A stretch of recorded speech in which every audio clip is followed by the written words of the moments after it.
સુમરા સાજી કોંગ્રેસ યુવા કાર્યકર્તા અને સામાજિક કાર્યકર્તા પ્રભાસ પાટણ.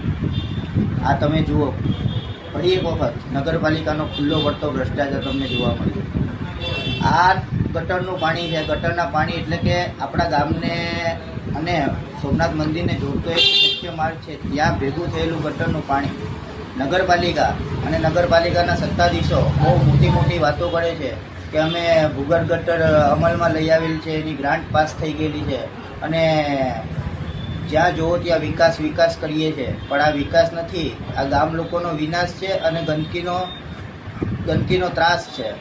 એટલે તમે આ વિડીયો પરથી જો કે નગરપાલિકાએ કેટલા પ્રમાણમાં ભ્રષ્ટાચાર કર્યું હશે. જો ભૂગર્ભ ગટર ત્યારની અમલમાં લઈ આવેલી હોત અને આ ખરેખર 22 કરોડની ગ્રાન્ટ પબ્લિકના સેવામાં વાપરી હોત તો આ ગટરનું પાણી અત્યારે આવું જોવા ના મળે.